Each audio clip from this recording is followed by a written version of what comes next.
예수님은 참 좋은 우리들의 친구이십니다.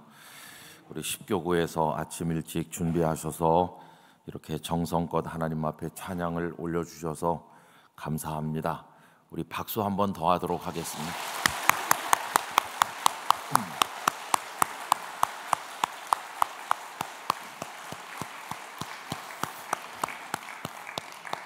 그리고 제가 가만히 보니까 저기 우리 어린이 친구도 왔어요. 아빠 엄마 사이에. 한번 일어나 봐요. 네, 특별 박수를 한번 보내주겠습니다. 우리요. 네.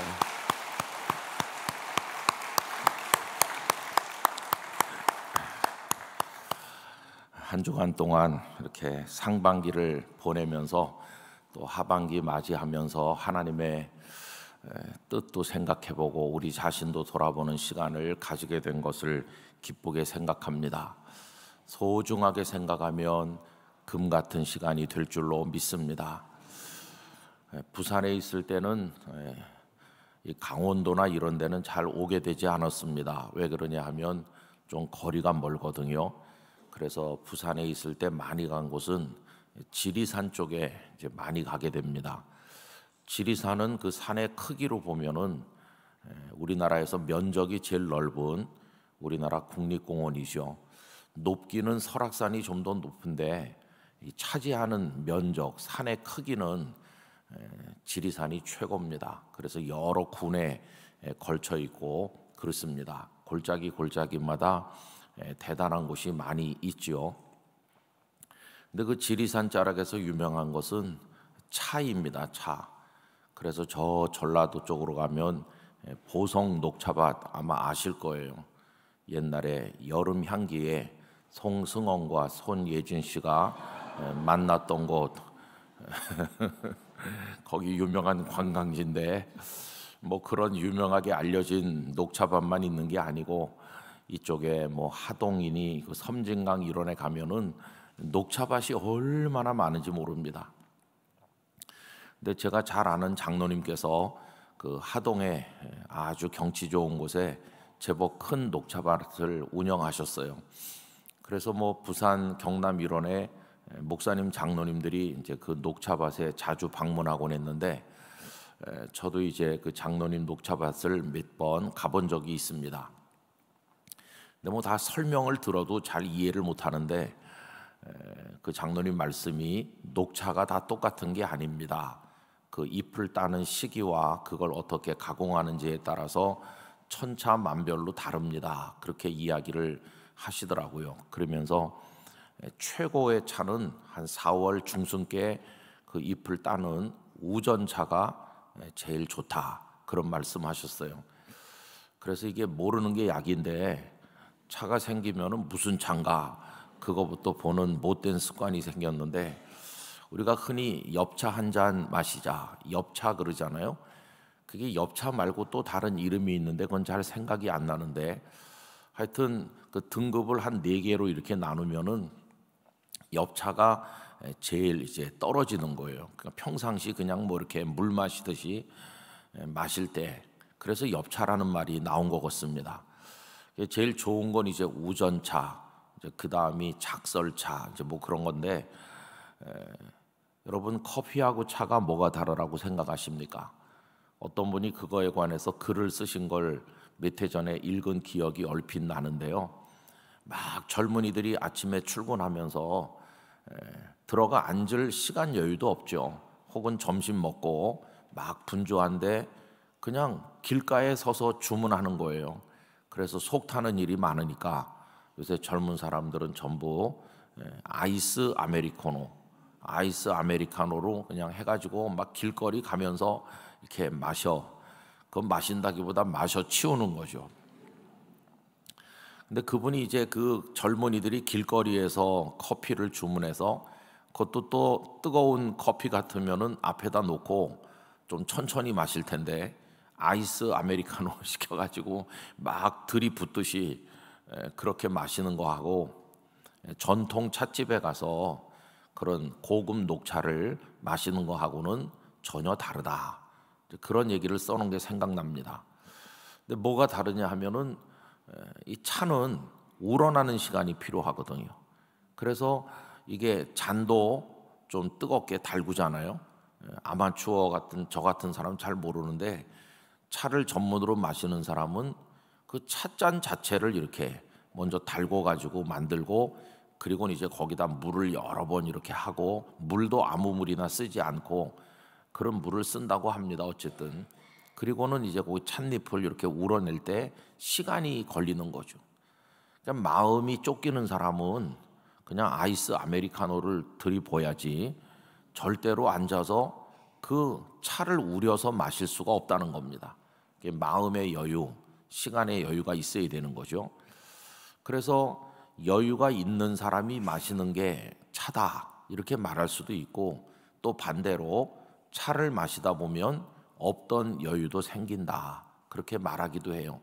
그래서 차를 좋아하시는 분은 거기다 도자를 붙여가지고 차도라고 그래가지고 마치 도 닦듯이 차의 깊은 맛을 느낀다 이렇게 말씀하는 거를 본 적이 있고, 그분은 이제 글 속에서 아이스 아메리카노 마시는 요즘 사람들하고 옛날 이제 우리 어른들께서 차를 우려서 마시는 거하고는 전혀 다른데, 그게 단지 마시는 것의 문제가 아니라 그 사람이 인생을 어떻게 바라보느냐의 문제로 연결된다.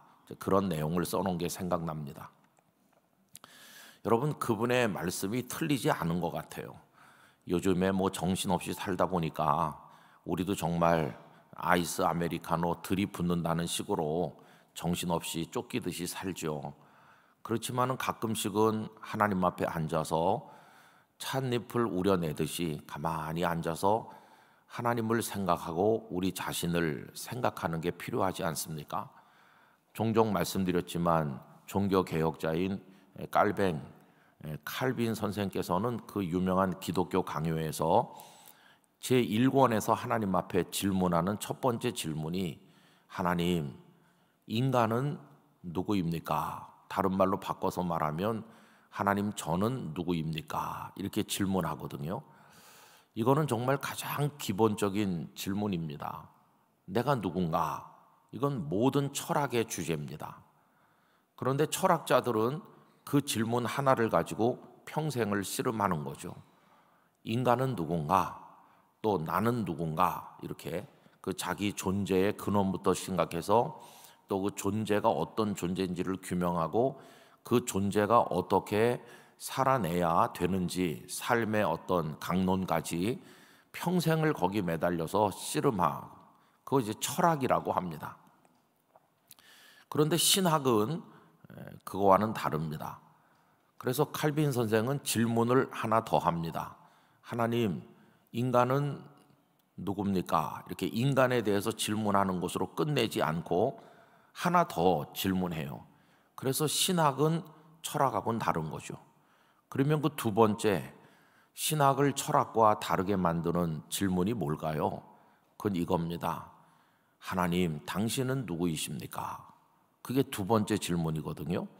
그럼 왜 인간이 누구인가를 질문한 이후에 하나님이 누구이신가를 연이어 묻는 것일까요? 그 이유는 분명합니다.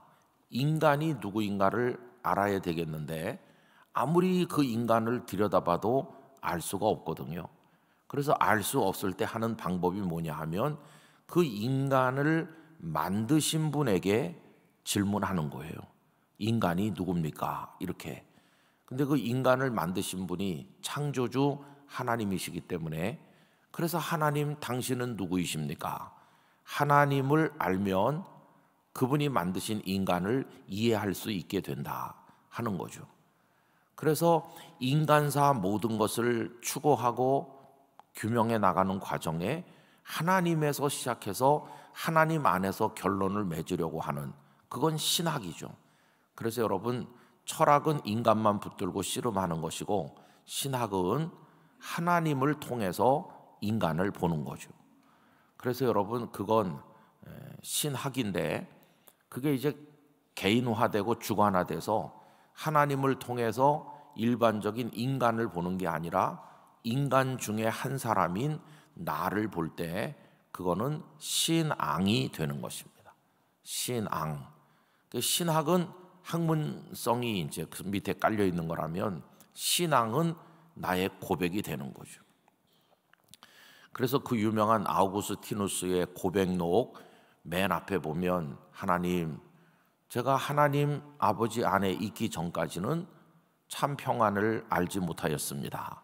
이렇게 말할 때 하나님이 안 계신 어거스틴 자기 자신 그저 뭐 좌충우돌하면서 이리 뛰고 저리 뛰고 또 수사학 교수가 돼서 명성도 날리고 어떤 여인과 살면서 아이도 낳기도 하고 세상에서 성취도 하고 사람들의 입에 유명한 사람으로 오르내리기도 하고 이게 이제 인간 어거스틴, 아우구스티누스인데 그거 가지고는 참 평안을 알지 못하였다.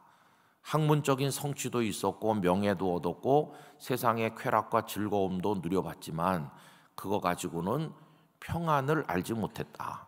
쾌락은 알았지만 영혼 깊은 데까지 들어가서 우러나는 평안은 알지 못했는데 언제 그 평안을 비로소 알게 됐냐 하면은 하나님 아버지 안에 있게 됐을 때부터 하나님 안에 있게 됐을 때부터 비로소 참 평안을 알게 됐습니다.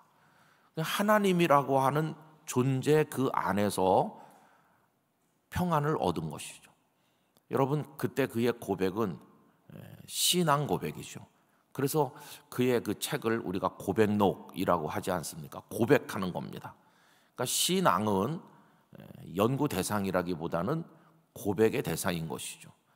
여러분 우리 주님께서 제자들에게 너희는 나를 누구라 하느냐라고 질문하셨을 때 어떤 학문적 분석의 결과를 말해봐라 하는 게 아니고 그들이 어떻게 고백하는지를 요구하신 겁니다.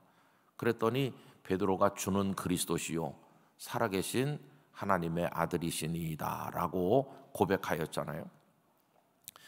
오늘 우리가 이 땅에서 하나님을 경외하며 살아간다고 할 때 중요한 것은 신학이고 더 한 걸음 나가면 그 신학이 우리 각자의 인생과 영혼 속에서 응집돼서 하나님 앞에 올려지는 고백이라고 할 수 있습니다. 그 신앙 고백은 우리의 삶을 세워주고 우리로 하여금 세상을 이길 수 있는 힘을 가지도록 만들어주는 거죠. 가장 간단한 고백이 몇 가지 있습니다. 하나님은 나의 아버지시다. 하나님 아버지. 그래서 저는 그냥 하나님 이렇게 부르는 것보다 아버지 부르는 걸 개인적으로 정말 좋아합니다. 그래서 기도할 때도 하나님 이렇게 기도하면 하나님 저기 계시고 나 여기 있고 꼭 남남인 것 같아요. 그런데 하나님 아버지 그러면 그분과 나 사이에 끊을래야 끊을 수 없는 사랑과 생명의 줄이 연결되어 있는 겁니다. 하나님께서 나를 지으신 아버지시거든요. 그래서 저는 우리 영락교회 성도들이 기왕이면 하나님 아버지라고 하시면 좋겠어요. 여러분들이 하나님의 자녀 아닙니까? 그렇죠? 그래서 아버지 하나님이세요. 아버지 하나님. 그래서 기도가 잘 안 될 때는 뭐 길게 억지로 기도하려고 할 필요도 없이 그냥 앉아서 아버지 이렇게 하고 가만히 있기만 해도 마음의 평화가 찾아와요. 그 아버지가 계신데 뭐가 두렵겠어요. 그렇죠? 하나님 아버지. 그래서 그 칼빈 선생은 두 번째 질문을 하면서 하나님 안에서 나를 발견해 보려고 하는 거죠. 그러면 기독교 강요가 쭉 이어져 나가면서 하나님을 어떤 분으로 설명하는가 할 때 뭐 여러 가지 설명이 있습니다만은 큰 기둥이 두 개입니다. 하나는 하나님은 창조주이시다. 여러분 하나님께서 우리를 지으셨습니다. 우리는 하나님으로부터 나온 존재입니다. 우리 생명이 하나님께 의탁하고 있습니다. 하나님께서 우리를 붙드실 때 우리는 존재할 수 있는 것입니다. 하나님은 창조주이시다. 그 다음에 또 하나 기둥은 뭐냐 하면 하나님은 우리의 구속자이시다. 그래서 망가진 우리를 하나님께서 건져서 구원해 주신다 하는 것입니다. 그래서 그 하나님의 은혜의 빛 아래서 나라고 하는 보잘것없는 존재가 가치를 가지게 되고 살아야 될 이유와 목적을 알게 되고 살아갈 수 있는 능력을 얻게 되면서 우리의 삶의 그 하나님 주시는 복을 맛보고 기뻐할 수 있게 되는 것이죠. 이번 주제를 잠시 멈춰 서세요라고 한 것은 아이스 아메리카노 마시듯 살았던 우리가 이제는 아주 분위기 있는 찻집 창가에 앉아서 그 녹찻잎을 우려내는 마음으로 하나님 앞에서 우리 자신을 돌아보는 영적 여유를 좀 가지고 하나님이 내려주신 하나님의 은혜, 그 선하심을 맛보아 알지어다. 그랬으니까 하나님의 선하심을 맛을 보는 심정을 가지고 이 새벽에 우리가 하나님 앞에 앉기를 간절히 원하는 것입니다. 그런 마음으로 이 새벽을 하나님 앞에 드리는 거죠. 참 좋아요. 오늘 새벽에 나오는데 마음이 참 행복하더라고요.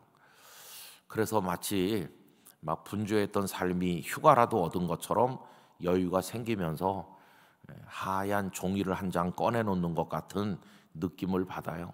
그 위에다가 자유 아닙니까?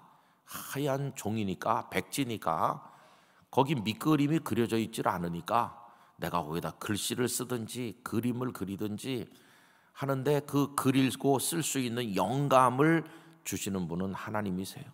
하나님이 주시는 영감을 가지고 내게 주신 여러 가지 삶의 기회라는 펜을 들어서 내게 주신 그 시간의 백지 위에다가 아름다운 꿈을 그리고 또 삶의 결단을 그려나가는, 그러려면 잠깐 멈춰 서야 되겠으니까 요 하반기 맞이 특별 새벽 기도회가 그런 시간이 되었으면 하는 마음이 간절합니다.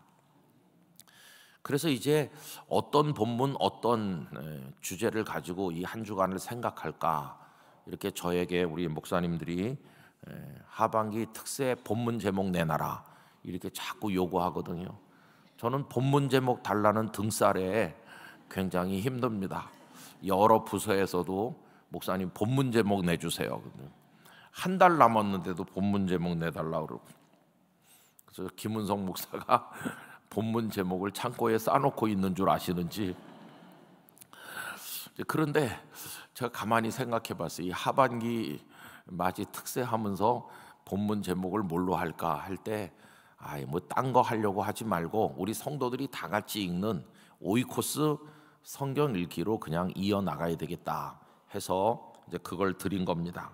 그래서 오늘 119편에 와가지고 73절 한 절 말씀을 우리가 읽게 된 거죠.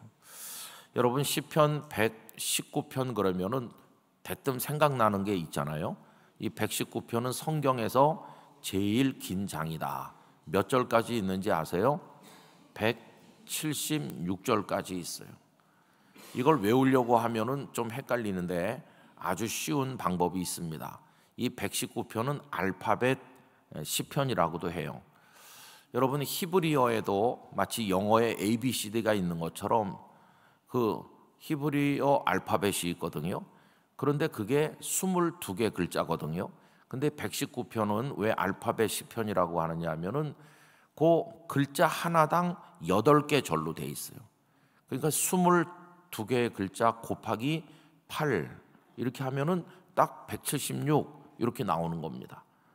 그래서 176절이 된 거예요. 그 다음에 또 이 119편을 어떤 별명으로 부르기도 하느냐 하면은 토라 시편이다 이렇게 부르기도 해요. 여러분 토라는 율법을 말할 때 토라 이렇게 말하거든요.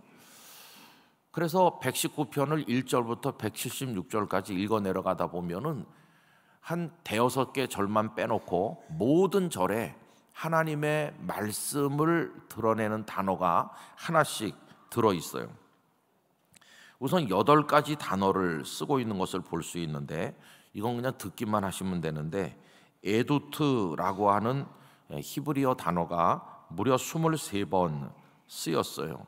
근데 이 에두트가 우리 성경에서는 뭐로 번역되느냐 하면은 증거, 교훈 이렇게 번역됐어요. 읽어 내려가다 보면 증거나 교훈이라는 단어가 많이 나오는 걸 볼 수 있는 거죠. 또 피쿠투라는 단어가 20번 사용되었는데 그거는 번역할 때 법도 여호와의 법도 이렇게 번역됐어요. 그 다음에 호크라는 단어는 22번 나왔는데 이거는 율례라고 번역이 되어 있고요. 미츠바라는 단어가 21번 나왔는데 이거는 계명이라고 번역되어 있어요. 또 미슈파트라는 단어가 22번 나오는데 이건 조금 다양하게 번역했어요. 규례, 판단, 심판, 공의 뭐 이런 식으로 번역이 되어 있어요. 또 그런가 하면 다바르라는 단어가 19번 나오는데 우리 성경에서는 말씀이라고 번역되어 있고 또 이무라라는 단어도 20번이 사용됐는데 그것 역시 말씀 이렇게 번역되어 있어요. 그러니까 하나님의 계시, 하나님께서 우리에게 알려주시는 어떤 계시가 있는데 그거를 표현하는 단어가 전부 7가지, 8가지가 이렇게 나오는 거죠. 토라라고 하는 건 25번 나와서 율법이나 법으로 번역되어 있고, 그래서 그게 119편 전체에 쭉 매 절마다 나오고 있는데 예외 규절이 몇 개 있어요. 37절, 84절, 90절, 121절, 122절, 132절에는 이제 그런 게 빠져 있지만 나머지 절에는 다 뭐 계명이든 율례든 법도든 증거든 뭐 하여튼 다 하나씩 들어 있어요. 그래서 알파벳 22자 전체를 사용해서 하나님께서 우리에게 내려주시는 온갖 종류의 계시를 다 망라하고 있는 이 119편은 뭘 말해주느냐 하면 하나님의 그 충만하신 능력과 사랑을 온전히 담아서 우리를 창조하셨는데 그거를 암시하듯 하는 시가 바로 이 119편이다. 하나님의 모든 충만한 지혜, 모든 충만한 능력과 생명, 그게 이 하나님의 계시 속에 담겨서 우리에게 전달되고 또 하나님은 우리를 그렇게 창조하셨다. 그래서 어떤 히브리 학자들은 이 119편을 읽으면서 인간의 모든 걸 알 수 있다, 그렇게 설명하기도 하였어요. 그 중에서 오늘 오이코스 성경 읽기가 73절을 오늘 읽게 된 건데 그 중에서 이 73절은 히브리어 알파벳 중에서 10번째 알파벳인 요드라는 글자로 8절이 시작되는데 그 첫 절이 이제 3절이죠. 그러니까 72절까지가 끝났어요. 8, 9, 70이니까 끝나고 이제 73절부터 이제 요드 글자로 시작하는 거죠. 그럼 여러분 이 요드 글자로 시작되는 8절의 이 말씀 속에 핵심 단어가 뭘까 할 때 많은 학자들이 대개 공통적으로 얘기하는 게 손입니다. 손. 여러분 오늘 본문 73절을 다시 한번 다 같이 우리 읽어보도록 하겠습니다. 주의 손이 나를 만들고 세우셨사오니 내가 깨달아 주의 계명들을 배우게 하소서. 거기 손이라고 하는 게 나오죠. 그게 야드라고 하는 히브리어 단어인데 그게 이제 그 10번째 글자인 요드 글자부터 시작하거든요. 그래서 여러분 손, 이게 핵심 단어다. 근데 성경에 보면 하나님의 손에 관한 말씀이 얼마나 많이 나오는지 몰라요. 하나님의 손. 하나님의 손은 여러 가지 경우에 사용되는데 우선 능력을 나타낼 때가 많습니다. 구원하시는 능력. 제가 그 중에 하나만 읽어드리면 출애굽기 13장 9절 말씀. 이것으로 네 손의 기호와 네 미간에 표를 삼고 여호와의 율법이 내 입에 있게 하라. 이는 여호와께서 강한 손으로 너를 애굽에서 인도하여 내셨음이니. 이때 강한 손, 구원하시는 하나님의 능력, 이걸 말하는 거죠. 그래서 이 강한 손은 무엇과 짝이 되느냐 하면은 편팔과 짝이 될 때가 많아요. 강한 손이 나온 다음에 편팔이 나와요. 아니 강한 손만 있으면 되지 편팔이 왜 필요할까, 이런 생각이 들죠. 하나님께서 강한 손을 가지고 계세요. 근데 팔을 펴지 않으면 어떻게 되는 겁니까? 내가 지금 고통 가운데 얻어맞고 나가 떨어지고 있는데 하나님이 아주 강한 손을 가지고 계신데 그냥 가만히 계신 거예요. 팔짱 낀 채로. 내가 얻어맞든지 말든지. 그러면 하나님의 손이 아무리 강해도 내게 아무 일도 일어나지 않는 겁니다. 그런데 하나님께서 강한 손만 가지신 게 아니라 팔을 쭉 펴서 나를 도와주시는 거예요. 그래서 강한 손과 편 팔, 이게 짝이 되는 건데, 신명기 26장 8절, 여호와께서 강한 손과 편 팔과 큰 위엄과 이적과 기사로 우리를 애굽에서 인도하여 내시고. 여러분, 하반기를 살아가는 동안 하나님의 강한 손이, 하나님의 펴신 팔을 통해서 우리들에게 다가오기를 간절히 원합니다. 그래서 여러분, 이 성경 읽어보면 참 정교해요. 그냥 강한 손만 언급하지 않고 편 팔을 언급했고, 그 결과로 뭐가 나타났냐 하면은 큰 위엄, 이적, 기사가 우리 삶 속에 나타나는 거예요. 또 에스겔 1장 3절에 보면 에스겔이 선지자로 이제 부름 받으시는 장면인데, 거기는 손이라는 단어는 나오지 않았어요. 제가 읽어보겠습니다. 갈대아 땅 그발 강가에서 여호와의 말씀이 부시의 아들 제사장 나 에스겔에게 특별히 임하고 여호와의 권능이 내 위에 있으니라. 그가 그발 강가에 포로로 끌려가 가지고 있을 때 하늘이 열리면서 하나님의 은혜가 그에게 임하면서 너 이제 선지자다, 이렇게 소명을 받는 거거든요. 근데 방금 읽은 말씀에 보면 여호와의 권능이 네 위에 있다, 이렇게 나오는데, 이 권능이라고 우리말에서 번역됐지만은 그 원문 성경에는 그게 야드, 손입니다. 손.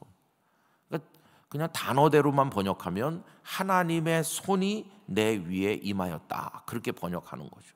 근데 그 하나님의 손은 권능을 의미하는 거예요. 그래서 여러분, 손을 얹어서 안수한다 할 때 그게 하나님의 권능의 임재를 상징하는 것이죠. 그래서 이 손이라는 단어가 하나님과 연결되면 성경 속에서 하나님이 어떤 분이신지를 이제 보여주는 거죠. 그 중에서도 하나님의 손이 하신 최고의 일이 뭔가? 그건 창조하신 것이에요. 창조. 그래서 아까 우리 오늘 본문 73절을 읽었습니다마는 다시 한번 제가 읽어드립니다.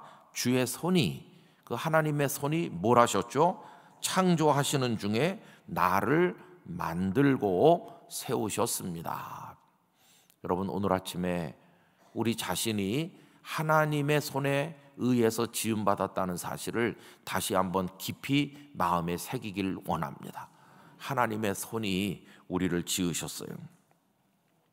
뉴스를 보시는 분들은 아마 아실 텐데, 작년 8월 달에 거제도에 있는 한화오션이라고 하는 우리나라 세계적인 그 조선소가 있죠.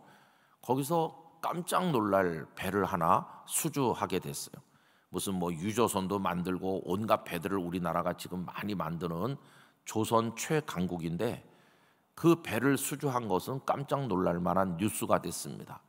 왜 그러냐 하면은 처음으로 미국 군함을 고쳐달라, 그걸 받은 거거든요. 여러분, 미군은 자기들의 그 배의 기밀이나 이런 게 외부로 새나가지 않게 하려고 절대로 미국 땅 바깥에서는 배의 수리라든지 만드는 건 뭐 더 말할 것도 없고 수리조차도 맡기지 않는다고 합니다. 다 자기네 나라 땅 안에서, 그래야 그 배의 기밀을 지킬 거 아니겠어요? 근데 우리한테 맡긴 거는 무슨 항공모함 이런 걸 맡긴 게 아니고 그냥 전투함도 아닙니다. 구축함이나 뭐 이런 전투함도 아니고 전투함을 따라다니면서 보조하는 보조선이에요. 그래서 뭐 거기 물자를 나른다든가 이제 그런 거 하는 군수 지원함이라고 한다고 합니다. 근데 그거를 수리해달라, 이걸 맡긴 게 큰 뉴스가 됐어요. 근데 트럼프 대통령이 이제 등장해가지고 가만히 보니까 우리나라가 아니고 자기 나라, 그 미국 조선 산업이 다 무너져 내렸대요. 미국의 조선소가 형편없나 봐요. 근데 중국이 굉장히 빠른 속도로 군함을 막 만들고 항공모함을 만들어서 미국에 이렇게 대항하려고 그러니까 미국이 초조한 거죠. 자기네는 배 한 척 만들려면 여러 해가 걸리는데 중국은 한 해에도 막 수십 척씩 만드니까 이러다 태평양 바다까지 다 뺏기겠다, 이래가지고 전략을 바꾼 건데, 해외에서도 미국 군함을 수리도 하고 또 필요하다면 만들기도 하자, 이렇게 이제 하는데 그럼 법을 바꿔야 되겠죠. 그래서 트럼프 대통령이 들어온 다음에 윤석열 대통령과 통화하면서 한국 조선 기술 좀 배우자, 이렇게 제일 먼저 말한 게 그거라고 그래요. 그래서 그런지 하여튼 작년에 트럼프 대통령 들어오기 전인데도 그 배를 하나 이렇게 수주를 했대요. 수리해달라고. 근데 제가 왜 이 얘기를 하느냐 하면요, 그 사람들이 이제 배를 고쳐달라고 맡기면 상식적으로 줘야 되는 게 배 설계 도면이라고 합니다. 우리 배는 이런 도면을 가지고 있는데 어디가 고장났다 이래야 되는데, 그게 기밀이 새나갈까 봐 배만 갖다 주고 도면은 안 주고 한화에다가 맡겼다는 거예요. 근데 우리나라 그 조선 기술자들이 실력이 세계 최고잖아요. 다 망가진 배를 갖다 놓고 그리고는 들어가 보고 바깥에서 보고 이렇게 우리나라 장인들이 보고는 배만 보고 설계 도면을 거꾸로 추적해서 도면을 만들었대요. 참 우리나라 대단한 사람들이에요. 그런 이들과 함께 같이 숨쉬고 살고 있는 겁니다. 미국이 깜짝 놀란 거죠. 배만 갖다 줬는데 역으로 도면을 그려냈으니까. 그리고는 이 기술자들이 하시는 말씀이, 당신들이 우리한테 배를 갖다 맡기면서 여기가 고장났다, 그러니 고쳐달라고 가져왔는데 그 당신들이 몰라서 그렇지 우리가 조사해 보니까 그거보다 더 치명적인 부분이 문제가 있다. 오히려 우리가 그걸 발견해 가지고 얘기했대요. 처음에는 이제 그 고쳐주는 대신 얼마에 고친다고 계약이 있었는데, 그 얘기를 듣고 자기들이 와서 보니까 자기들도 몰랐던 부분에 더 치명적인 결함이 있는 거를 한국 기술자들이 찾아낸 걸 보고 깜짝 놀라서 입을 벌렸다는 거예요. 그것까지 다 수리해서 수리비도 더 많이 받고 성공적으로 사업을 완수했다. 그래서 앞으로 일감이 우리에게 많이 주어질 걸 기대하고 있다고 합니다. 어쩌면 배를 만드는 것까지 맡길 수도 있지 않겠나. 근데 뭐 그건 정치적인 문제, 어떤 군사적인 문제가 다 결부돼 있겠죠. 제가 그거 읽으면서 이런 생각을 해봤어요. 아, 그 배만 보고 도면을 역추적해서 만들어내는 엄청난 기술자가 있구나. 그러면 우리 사람은 어떤가? 어떤 사람을 모셔다 놓고 제가 2시간 동안 꼼짝 않고 있을 테니까 저의 도면을 만들어 주세요. 그러면 누가 우리를 가만히 이렇게 안팎으로 들여다보고 위에서 보고 다 뭐 청진기 대보고 뭐 이렇게 입 벌려 보세요. 아, 벌리고 뭐 이렇게 하면 그분이 우리를 알겠어요? 배하고 사람은 다른 거죠. 배는 가만히 올려다 놓고 이렇게 조사를 하면 아주 특별한 분들은 그런 도면을 추적해서 그릴 수 있다 손치더라도, 사람은 그런 물건이 아니잖아요. 여러분, 사람을 아는 게 가능합니까? 여기 다 결혼하신 분들이 대부분이신데 맞선 볼 때 어떻게 보시나요? 맞선 볼 때 요리 보고 조리 보고 뭐 말도 시켜보고 밥도 같이 먹어보고 그러면서 막 다 하잖아요. 선 보고 밥 먹는 것처럼 얼마나 그 불편한 게 어디 있어요? 입에 고춧가루 안 묻히려고 막 조신하게 먹고 막 닦으면서 먹고, 그렇게 봐서 야, 이 사람 정말 요조숙녀구나, 조신하구나.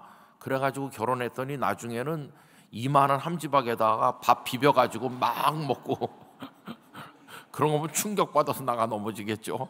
여기다 고춧가루도 많이 묻히고 뭐 그러면서 같이 늙어가는 거겠죠.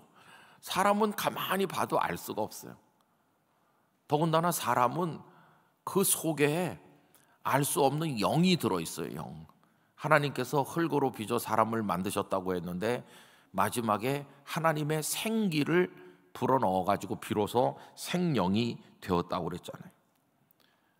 그 배를 잘 만드는 기술자가 보면 알 수 있을지 몰라도 우리 사람은 아무도 알 수 없어요. 사람을 아시는 분은 하나님 아버지 한 분뿐이세요. 한 분. 그래서 시편 139편에 이런 말씀이 나옵니다. 하나님 우리를 어떻게 지으셨느냐? 13절부터 주께서 내 내장을 지으시며 나의 모태에서 나를 만드셨나이다. 내가 주께 감사하오문 나를 지으심이 심히 기묘하심이라. 주께서 하신 일이 기이함을 내 영혼이 잘 아나이다. 내가 은밀한 데서 지음을 받고 땅의 깊은 곳에서 기이하게 지음을 받은 때에 나의 형체가 주의 앞에 숨겨지지 못하였나이다. 내 형질이 이루어지기 전에 주의 눈이 보셨으며 나를 위하여 정한 날이 하루도 되기 전에 주의 책에 다 기록이 되었나이다. 하나님은 우리 모든 걸 지으셨어요. 이렇게 오묘하고 놀라운 우리 몸도 만드셨고 우리 영혼도 만드셨고 우리의 모든 것이 하나님이 만드신 거예요.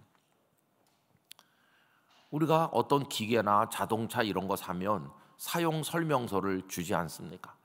그러면 내 몸 사용 설명서, 내 시간 사용 설명서, 내 영혼 사용 설명서, 내게 주신 다른 사람들과의 관계를 어떻게 맺어 가야 되는지 관계 설정 사용 증명 설명서 그런 게 있어야 될 거 아니겠어요? 그대로 해야 우리가 살 수 있잖아요. 여러분, 어떤 때는 내가 나를 아는 것 같기도 해요. 아이, 내 병은 내가 잘 아는 병이야. 이런 분들도 많아요. 그리고 의사 선생님을 절대로 찾아가지 않는 분도 많아요. 내 몸 내가 잘 알고 내 병 내가 잘 안다. 근데 알긴 뭘 알아요, 그죠? 모르는 거예요. 멀쩡해 보이는데도 모를 때가 있어요. 저도 언젠가 토요일인데 내일 주일날 우리 영락교회는 예배도 여러 번 드리고 주일날 할 일이 많은데 갑자기 토요일 밤에 좀 힘든 거예요. 그래서 응급실에 가야 되나. 몇 달 전에 그런 일이 있었거든요. 응급실에 가야 되는 건가? 큰일 났네. 내일 교회 못 가겠네. 그랬었어요. 근데 그날 낮에만 해도 제가 이렇게 멀쩡했어요. 근데 그 밤에 갑자기 그러더라고요. 그래서 병원에 정말 가야 되나 보다.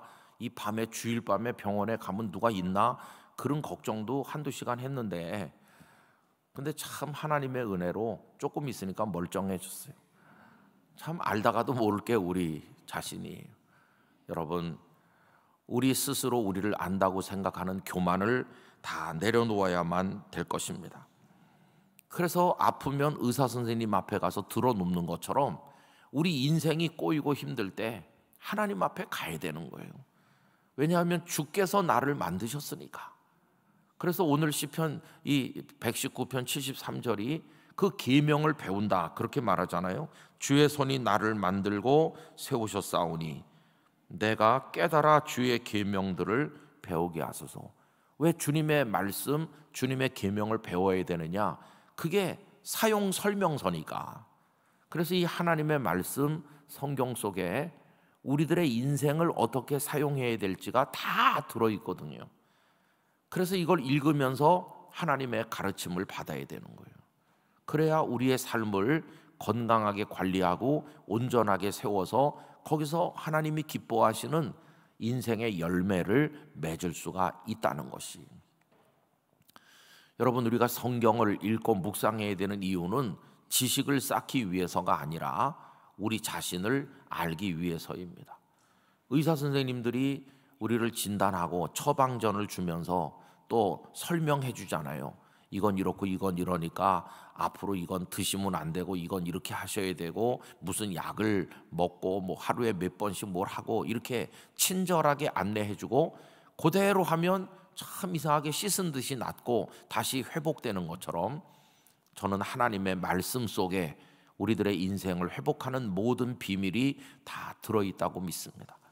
말씀을 묵상하고 청종한다는 것은 그 자체로 신앙 고백입니다. 어떤 신앙 고백일까요? 하나님, 저 혼자 좀 설친 거 용서해 주세요. 제가 다 아는 것처럼 큰 소리 친 거 용서해 주세요. 그렇게 하다 이렇게 망가졌는데 이젠 절대로 그렇게 하지 않겠습니다. 이제는 무슨 일이 있어도 하나님의 그 저를 지으신 원리를 따라서 하나님이 가르쳐 주시는 사용 설명서에 따라서 하나님 의지하고 살겠습니다. 하나님, 저 좀 붙들어 주세요 하는 고백이 그 속에 들어있는 것이에요. 말씀을 펼칠 때 왜 기도가 동반돼야 되느냐 하면은 그 자체가 하나님을 향한 고백이고 기도이기 때문에 그런 것이에요. 저는 이 하반기를 출발하면서 우리 영락교회 성도들이 하나님 앞에 늘 가까이 가시기를 부탁드립니다. 하나님의 청진기에 여러분의 인생을 맡기시기를 바랍니다. 절대로 우리가 교만하지 않기를 원합니다. 겸손하게 하나님의 말씀이 나를 어떻게 진단하시는지, 어떻게 충고해 주시는지, 그거에 따라서 우리에게 주어진 시간을 살아가게 되길 간절히 원하는 것입니다. 그래서 여러분, 아까 처음에 차 한 잔 마시는 얘기를 했는데, 하나님의 말씀도 아이스 커피 마시듯 해가지고는 이게 안 어울리는 거예요. 진짜 하나님의 말씀이야말로 한참 묵상하는 거예요.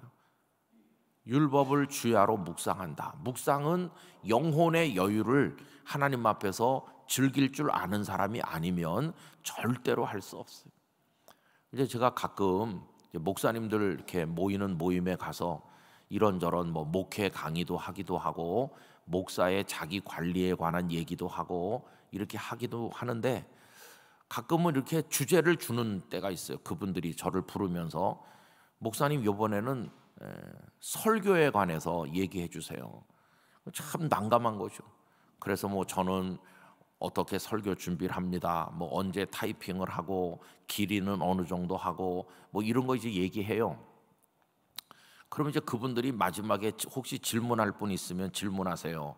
이러면 반드시 하는 질문이 뭐냐 하면은 원고를 얼마 정도 길이로 하는지 이런 거는 관심이 없고, 그분들이 제일 관심 있는 거는 어떻게 성경을 읽으면서 그 깨달음, 그 말씀이 우리한테 알려주는 걸 포착해가지고 그 깨달음, 어떤 영감, 그걸 어떻게 얻느냐, 그걸 물어보는 거예요.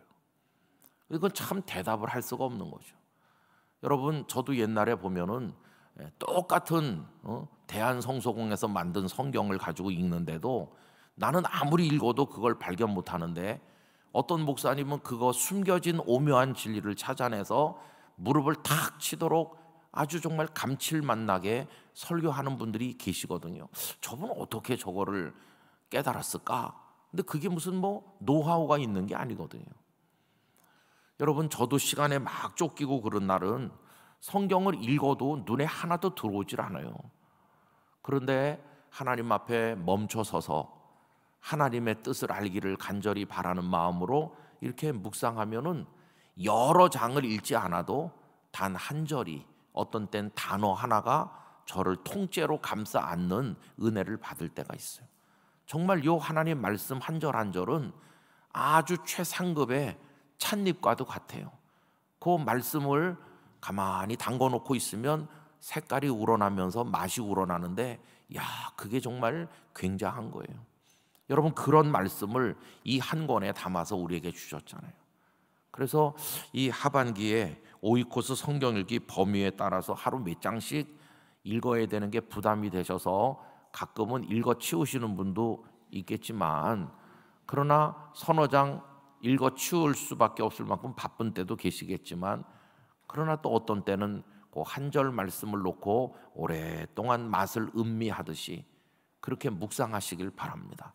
그러면 그게 단 한 절에 불과하지만 내 영의 눈을 밝혀주고 깨달음의 영역을 확장시켜 주면서 하나님을 알도록 도와주는 것이에요. 그리고 우리의 삶을 다듬어 줄 것입니다. 그래서 단순하면서도 분명한 인생을 살아가도록 도와줄 것이라고 믿습니다. 그래서 오늘 우리 하반기 맞이 특별 새벽 기도회 시작하는 첫날인데, 요 한 주간만이라도 내가 좀 멈춰 서야 되겠다. 그리고 하나님 앞에 나를 이렇게 바라봐야 되겠다. 하나님의 빛 안에서 나라는 존재를 한번 점검해 봐야 되겠다. 내 인생의 창조주이신 그분 앞에, 하나님의 청진기 앞에 나를 좀 맡겨봐야 되겠다. 내가 어디가 병들었는지, 어떻게 회복될 수 있는지 그렇게 해야 되겠다. 이 한 주간은 그런 기도를 하나님 앞에 드려야 되겠다. 여러 가지 일을 붙들고 씨름해 왔었는데 좀 이기적인 것처럼 보이지만, 이제는 이번 한 주간은 나에게만, 나라는 존재에게만 좀 집중해야 되겠다. 나를 위한 기도를 좀 많이 드려야 되겠다. 이 한 주간은 그렇게 생각하시고 여러분 자신을 하나님 앞에 가지고 나가는 그런 시간 되시기를 바라는 것입니다. 그래서 여러분, 우리 좀 망가진 데 있으면 하나님의 은혜의 손으로 고쳐지길 원합니다. 다시 또 회복되길 원합니다. 영적 힘도 채워지길 원합니다.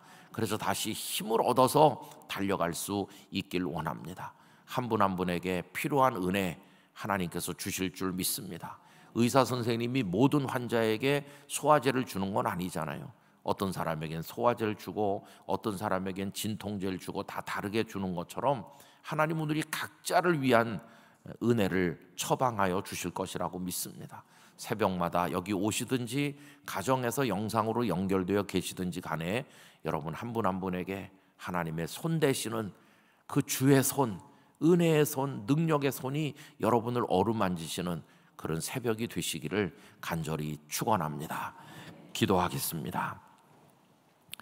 걸어가신 아버지 하나님, 바쁘게 살았습니다. 정신없이 살았습니다. 달려가면서 살았습니다. 앉아서 차 한 잔 마실 여유가 없는 모습으로 살았습니다. 그리고 왜 바쁜가 물어보면 쓸데없는 일에 바빴고 욕심 때문에 바빴고 오히려 얻으면 얻을수록 우리를 망가뜨릴 것을 얻으려고 바빴습니다. 어리석은 저희를 용서해 주시옵소서. 이제는 멈춰서서 하나님의 선하심을 맛보아 알길 원합니다. 하나님의 말씀에서 우러나는 아름다운 하늘나라의 차를 마시기를 원합니다. 나를 지으신 하나님 앞에 눕길 원합니다. 하나님의 청진기로 우리를 진단하길 원합니다. 치료받길 원합니다. 새로워지길 원합니다. 주여 우리를 만져 주시옵소서. 주의 손을 얹어 주시옵소서. 우리 영락교회 성도들 붙들어 주시옵소서. 그래서 주어진 하반기의 삶을 향해 나갈 때는 회복된 모습으로, 새로워진 모습으로, 능력의 모습으로 나가도록 은혜를 주옵소서. 한 주간이 시작되는 월요일입니다. 이번 한 주간 경건하게 살게 하시고 이번 토요일은 새벽기도 이후에 또 우리 산상에 올라가는 일도 있는데 이 두 주간을 걸쳐서 산상 기도회까지 큰 은혜가 영락교회 위에 쏟아지도록 하나님 허락하여 주옵소서.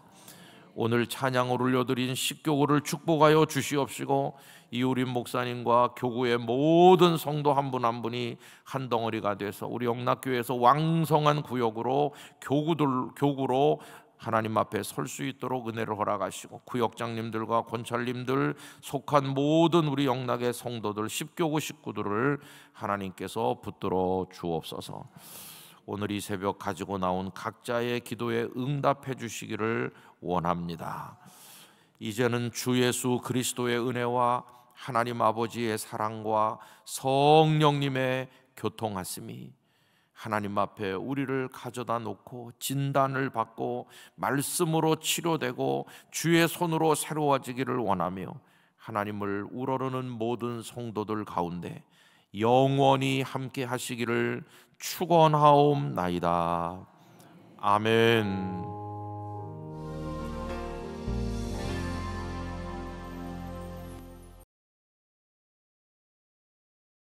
마포 영등포 교구이시죠?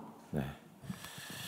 우리의 영혼 속을 촉촉하게 적셔 들어오는 것 같은 찬양을 하나님께 올려주셨습니다. 감사드립니다. 어제도 박수 한 번 더 쳤는데 오늘도 박수 한 번 치.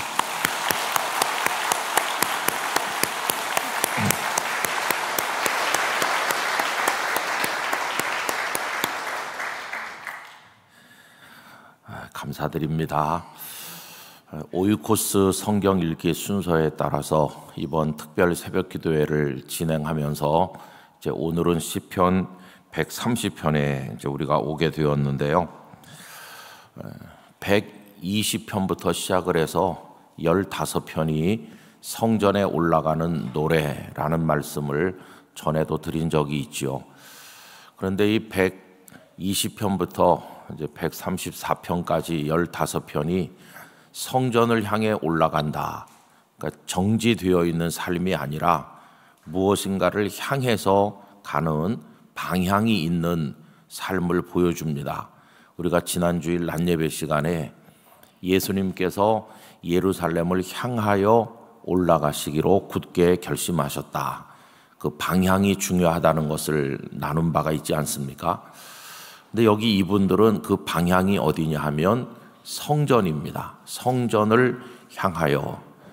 성전은 하나님을 상징하는 것임을 우리가 알고 있으니까 다른 말로 바꾸면 성도들의 삶은 하나님을 향하는 삶이어야 된다. 내 주를 가까이 하려 함은 주께로 날마다 가까이, 하나님을 향하여 가까이, 이게 우리의 방향성이죠. 그러면서 궁극적으로는 여기 이스라엘 사람들은 예루살렘 성전을 향해 나간다면 우리들은 하늘에 있는 새 예루살렘 성전을 향해 나가는 사람들이기 때문에 우리들은 영원한 천국을 향한 순례자라고 이야기할 수 있습니다. 여러분, 우리들은 방랑하는 나그네가 아닙니다. 방랑하는 나그네는 방향성이 없습니다. 오늘은 여기, 내일은 저기, 정처 없이 발길 닿는 대로, 그거는 방황하는 거고, 순례하는 것은 목적지가 또렷하게 있는 것입니다. 그래서 우리들은 다 방향성을 가지는 거죠. 여러분, 세계의 사람들이 긴 세월을 살아오면서 나름대로 여러 가지 철학 같은 것들, 세계관 이런 것들을 가르쳐 왔는데 우리 기독교에만 시작부터 끝이 분명한 그런 인생관, 역사관, 세계관을 가지고 있습니다. 성경 자체가 그렇잖아요. 태초에 이렇게 시작해요. 그게 출발하는 알파 지점입니다. 거기서 출발해서 요한계시록 맨 끝에 가면 모든 게 완성되는 오메가 포인트가 있어요. 맨 끝이 종결되는 순간이죠. 그래서 창세기에서 요한계시록까지, 태초에서 종말까지. 근데 그 종말은 멸망의 종말이 아니라 영원한 생명을 위한 이 세상의 종말이죠. 근데 그거는 축소하면 우리 한 사람 한 사람의 인생과 똑같습니다. 묘비에 보시면 그 사람이 태어난 날과 그 사람이 죽는 날이 있는 것처럼 우리들도 시작과 끝이 있어요. 그래서 하나님께서는 알파와 오메가이시다라고 말할 때 하나님 그분 자신이 시작이 있고 끝이 있다는 말이 아니고 하나님께서는 이 세상의 모든 것에게 시작도 주시고 끝도 주시는 분이시라는 뜻입니다. 우리 하나님께는 시작도 없으시고 끝도 없으십니다. 왜 그러냐면 하나님은 영원 전부터 영원까지 계시는 유일한 분이시기 때문입니다. 시작과 끝이 있는 유한한 존재인 우리가 시작과 끝이 없는 무한하신 하나님을 경외하는 겁니다. 그러면 하나님께서 우리에게 어떠한 거룩한 복을 주십니까? 우리를 당신의 영원 안으로 초대해 주시는 것입니다. 그래서 예수 그리스도 안에서 우리 방금 찬양해 주신 것처럼 예수 그리스도를 믿으면 멸망치 않고 영생을 얻는다. 영원한 생명을 얻는다. 우리 존재 자체가 유한하기 때문에 우리들은 언제나 영원을 사모하는 마음을 가질 수밖에 없습니다. 그래서 하나님의 영원으로 초대받는 거죠. 그게 우리의 궁극적인 순례자들의 목적지라고 할 수 있습니다.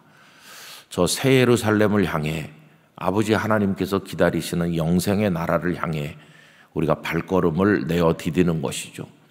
여러분, 오늘은 2025년 하반기가 출발되는 7월 1일입니다. 시작하는 날입니다. 얼마나 가슴 설레고 좋은 날인지 모릅니다. 옛날에 뭔가를 시작할 때는 참 행복하지 않습니까? 새 공책을 사서 앞에다가 이름을 적어요. 옛날 초등학교 때 공책 생각나시죠?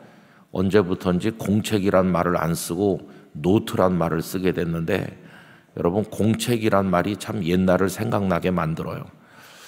그래가지고는 그 앞에 보면 몇 학년 몇 반인지 쓰는 칸이 있고 그 밑에 이름도 쓰는 칸이 있어요.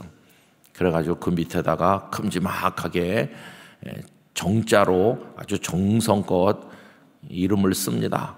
연필 꼬댕이 이렇게 침 발라가면서 이름 써놔요. 그러면 또 책상 속에다 이렇게 딱 넣어놨는데 장난하느라고 옆에 앉은 친구 녀석들이 없을 때 몰래 그 새 공책 꺼내가지고 김철수 이렇게 썼는데 밑에다가 장난하느라고 김돼지 이렇게 써놓고 그럼 또 교실에서 막 드자비질을 하고 치고받고 싸우고 그러면서 컸죠, 그죠? 근데 하여튼 새 공책 사가지고 탁 이렇게 넘기면 그 오른쪽에 나오는 첫 바닥, 그 노트, 옛날엔 종이 질도 좋지도 않아서 약간 누르끼리하고 좀 안 좋았지만 그래도 그게 얼마나 행복한지 몰라요. 새 것은 다 그런 겁니다. 엄마가 설날이라고 사주시는 새 옷 한 벌 입고 또 뭐 추석이라고 사주시는 명절마다 옛날에는 옷 한 벌씩 사주고 그랬는데 그때 참 좋은 거죠. 오늘은 그런 날입니다. 2025년 하반기 첫날이니까 여러분 시간에 대한 설렘이 있어야 됩니다. 뭐 오늘이나 어제나 똑같지 뭐 똑같긴 똑같죠. 그렇지만은 마음이 새로워지면 모든 게 새롭게 보이는 것입니다. 그래서 새로운 마음으로 우리 삶을 보고 하나님 주신 축복을 음미하고 그러면서 기쁨으로 하루하루를 살아가는 겁니다. 여러분 오늘부터 시작해서 또 다른 차원의 새로움으로 하나님 안에서 비상하시기를 바라고 그리스도 예수 안에 있는 자들은 다 새로운 피조물이 되는 겁니다. 그러므로 하나님께서 우리 안에 어제까지 쌓여 있었던 찌꺼기 같은 나의 모든 것들을 씻어내 주시고 오늘 싱그러움과 새로움으로 채워주실 것을 간절히 기대하는 마음으로 하루의 문을 여시고 오늘부터 12월 31일까지 주님과 함께 걸어가시기를 바랍니다. 성전에 올라가는 노래를 이렇게 읽으면 구약시대 우리 경건한 선배들이 하나님을 얼마나 우러러서 간절히 사모했나. 그리고 이스라엘 남자들의 평생의 소원 중에 하나가 예루살렘 성전을 순례하는 거 아닙니까? 그런 마음으로 우리가 살아갈 때 가장 그 가슴에 저미는 말씀 한 구절은 121편 1절이라고 생각합니다. 내가 산을 향하여 눈을 들리라. 나의 도움이 어디서 올꼬? 그게 우리의 탄식 어린 기도죠. 나의 도움이 어디서 올꼬? 왜 그렇게 기도할까요? 그것은 순례의 길이 평탄하지 않기 때문입니다. 그 길이 험하고 멀고 적들이 도사리고 있고 내 몸이 아프고 그 길을 무사히 통과하기가 어렵기 때문이죠. 내리쪼이는 뙤약빛을 감당하기가 어렵고 노숙하는 고통도 쉽지 않은 것이고 어느 것 하나 쉬운 것이 없지만 예루살렘 성전이 바라보이는 그 예루살렘 성전 돌로 지은 건물이 석양에 벌겋게 물드는 장관을 바라보노라면 그 오랜 세월의 피로가 다 가시는 것처럼 우리도 언젠가는 고단한 인생을 살다가 주님 품에 안기는 그날이 되면 지난 세월의 아픔도 눈물도 순식간에 사라지고 우리 주님 안에 있는 기쁨과 평강을 누리게 될 것입니다. 근데 그 길이 험하기 때문에 가면서 눈물로 기도하는 거죠. 나의 도움이 어디서 올꼬? 답이 하나입니다. 나의 도움이 천지를 지으신 여호와에게서로다. 언제나 답은 우리 하나님 한 분뿐인 줄로 믿습니다. 그 하나님을 바라보면서 걸어가는 거죠. 그런데 이 15편의 성전에 올라가는 노래 중에서 지은 분이 누군지 모르는 것들도 여러 개 있고 4편은 다윗의 시편이고 1편은 솔로몬의 시편입니다.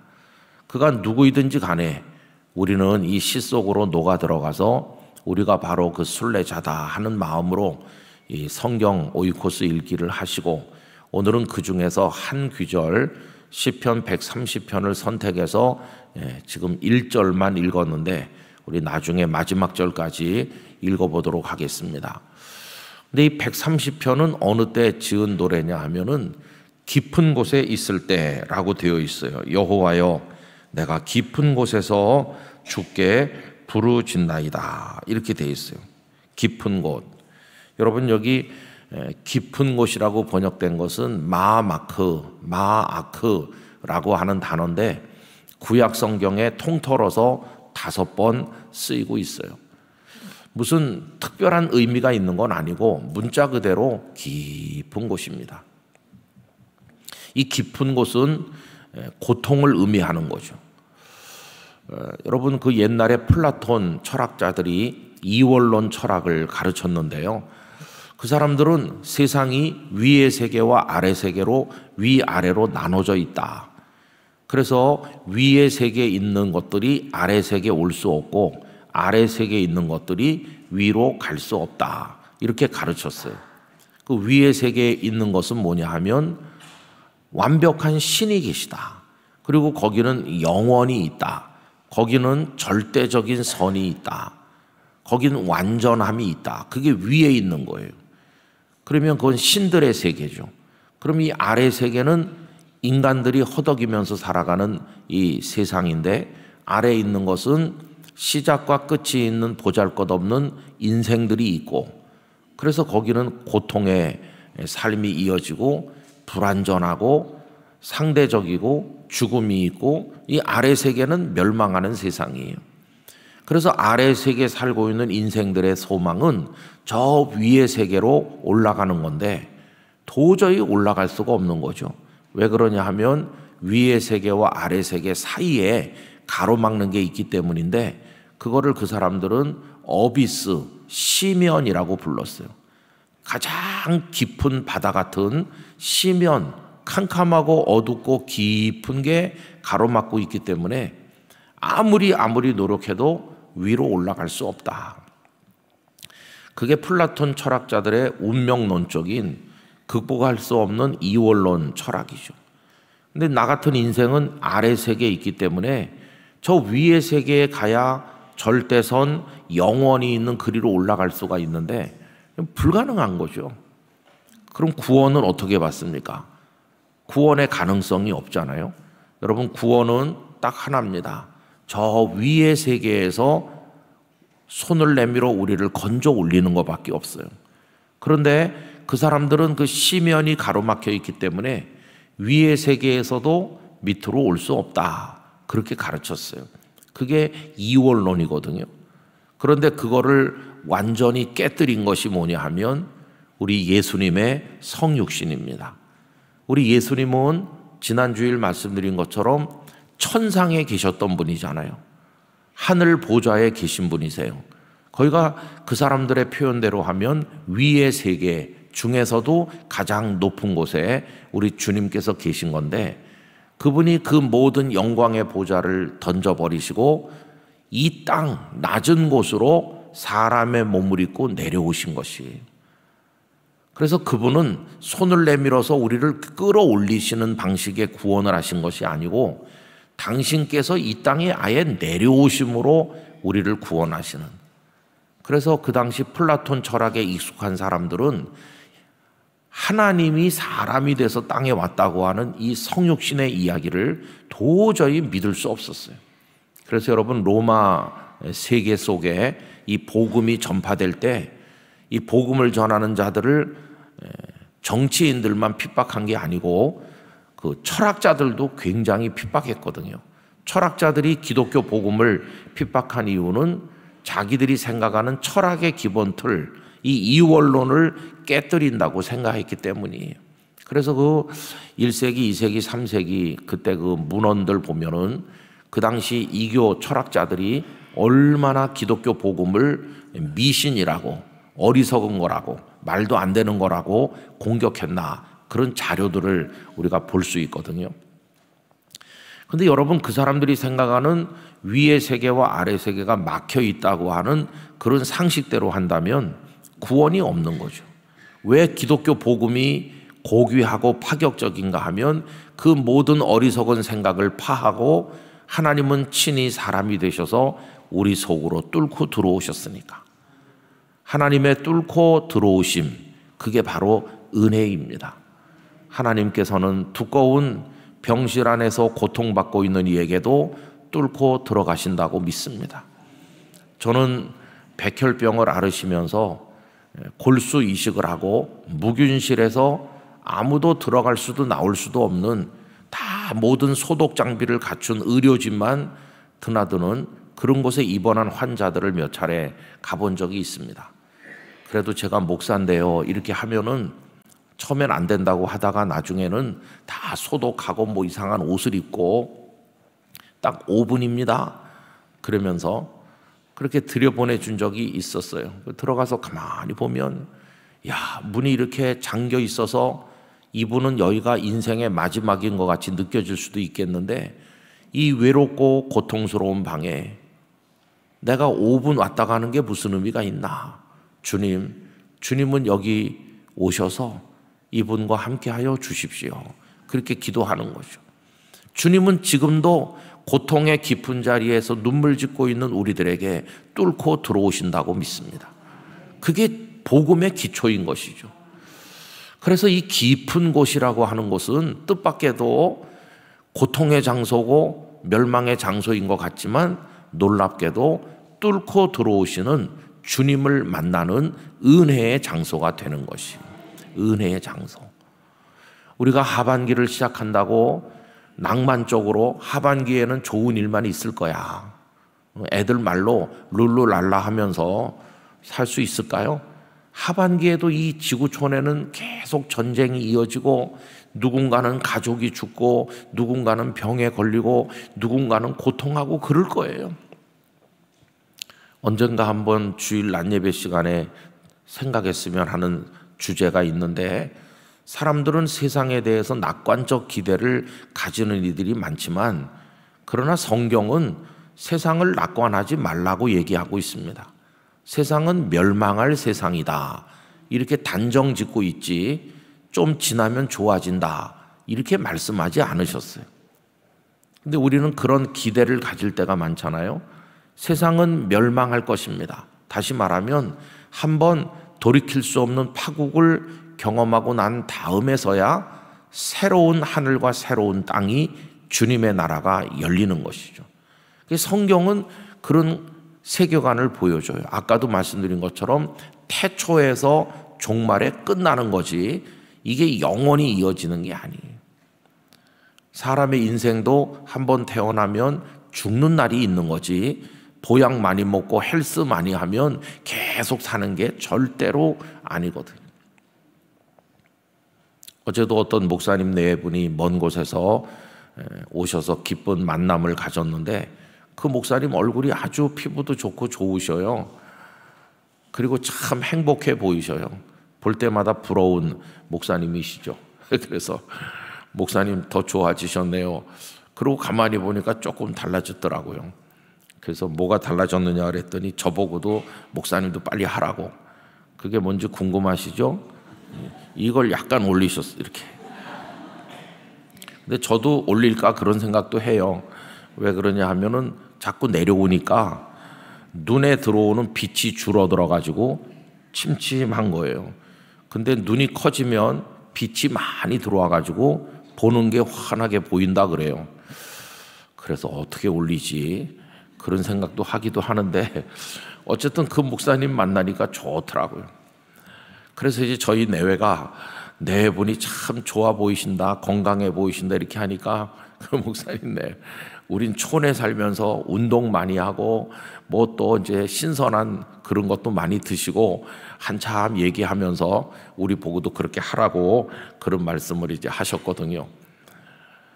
근데 늙지도 않는 것 같아요. 그런데 여러분 그런다고 그 목사님이 세상에 영생하시겠어요? 그렇진 않잖아요. 그분도 이제 내년이면 은퇴하시고 다 사람은 그런 거죠. 우리 인생 자체가 그런 거죠. 그래서 여러분 나에게는 좋은 일만 있을 거야 라는 그런 기대도 현실적이지 않은 거고 그 다음에 그때그때마다 모든 게 다 해결될 거라고 기대하는 것도 어떤 때는 믿음인 것 같지만 부족한 믿음이에요. 그래서 주님은 우리에게 뭘 가르쳤느냐 하면은 견디는 걸 가르쳐 주셔요. 나중까지 견디는 자는 구원을 얻을 것이라고 하셨어요. 그래서 여러분 이 세상에 대해서 값싼 낙관을 가져서는 안 되고 좀 마음을 강하게 먹고 그 깊은 곳을 통과할 수 있는 용기를 준비하는 게 필요해요. 그래서 때때로 우리가 깊은 곳에 내려갈 때 이제 내 인생이 이렇게 무너지는구나 절망하시지 마시고 깊은 곳에서 주님을 만나게 되시기를 바랍니다. 하나님의 은혜는 평탄한 곳에서 경험할 때보다 저 나락에서 경험할 때가 훨씬 더 많은 거예요. 절 보고 와서 뭐 집회를 인도해 달라고 그래가지고 여기저기 가기도 하고, 또 주보에다가 실어드리면 성도님들이 또 영상을 보시기도 하고 그런다 그러는데, 근데 뭐 보셔야 별 다른 게 없어요. 여러분 그렇게 애써서 보시지 않아도 돼요. 맨날 똑같은 얘기 하는 겁니다. 우리 교회에서 했던 얘기 저 교회에서 하고, 뭐 맨날 똑같은 얘기죠. 어떤 분이 농담 반 진담 반으로 우리 목사님 설교는 본문 제목은 다른데 결론은 맨날 똑같아요. 근데 여러분, 결론이 맨날 다르면 그걸 뭐라고 그러냐면 이단, 그렇게 말한다. 이자는 다르다 그런 뜻이고, 단은 끝단이거든요. 처음에는 비슷한 것 같은데 끝에 가보면 영 달라져요. 그래서 끝에 가면 어느 정도 달라지냐 하면은 천국과 지옥만큼 달라지는 거예요. 이단이 그래서 무서운 겁니다. 그런데 끝이 맨날 똑같은 거, 그게 진리입니다. 여러분, 우리가 뭘로 시작하든, 어떤 분은 형통하고 편안하고 건강하고, 어떤 분은 고통스럽고 아프고 힘들고, 시작이 다 달라도 우리의 결론은 끝이 똑같아요. 우리 모두는 다 주님 품에 안기는 거예요. 과정이 어떠하든지 끝이 우린 같아요. 그래서 우리는 2단이 아니고 1단이 1단. 끝이 하나밖에 없어요. 끝이. 그러니까 뭐 목사가 하는 얘기도 다 똑같죠. 제 아내가 저보고 맨날 했던 얘기 좀 그만하세요 그러는데, 맨날 했던 얘기를 뭐 나만 계속하나. 사도 바울도 맨날 똑같은 얘기 계속해요.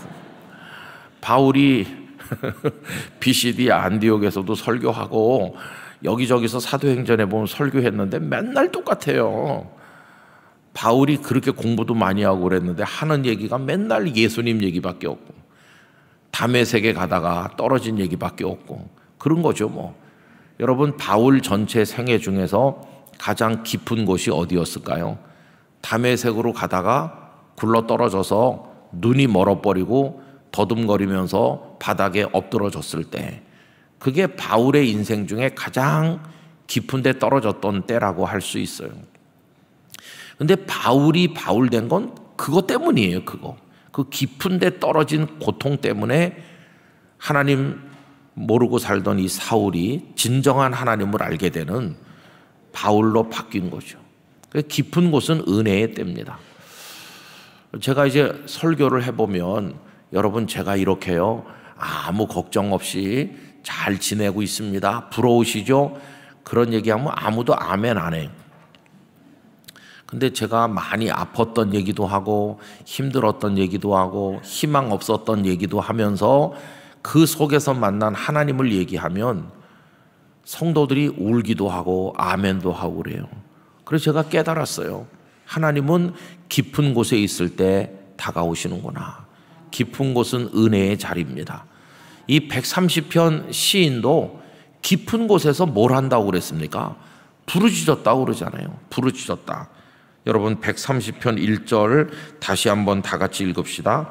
여호와여, 내가 깊은 곳에서 주께 부르짖었나이다. 우리 영락교회 성도들께서 때때로 깊은 곳에 있을 때 거기가 기도의 자리 되시기 바랍니다. 내가 부르짖었습니다. 부르짖었습니다.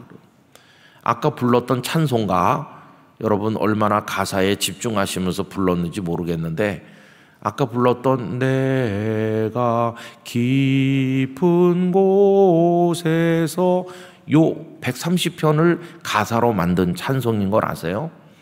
저는 그 찬송 참 좋아합니다. 왜냐하면 이 130편을 좋아하기 때문에 그 찬송도 좋아요. 근데 여러분, 그 찬송을 그렇게 가사를 정리한 분이 누군지 보셨나요? 놀랍게도 종교개혁자 마틴 루터입니다. 루터.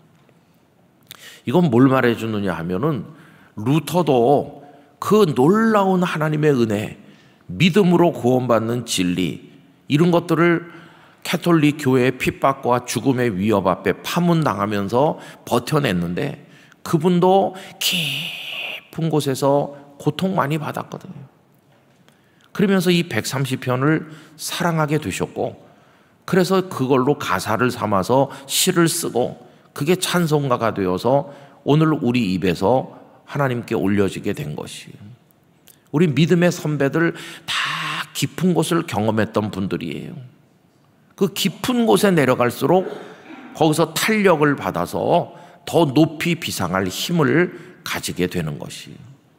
그래서 깊은 곳은 결코 나쁜 곳은 아니다 하는 걸 알 수 있어요. 그러면 깊은 곳은 어딜까요? 여러분, 대개 우리가 인생을 일반적으로 살면서 겪게 되는 깊은 곳 중에 대표적인 것은 질병의 자리라고 생각합니다. 사람이 제일 힘들어할 때 중에 하나가 아플 때죠.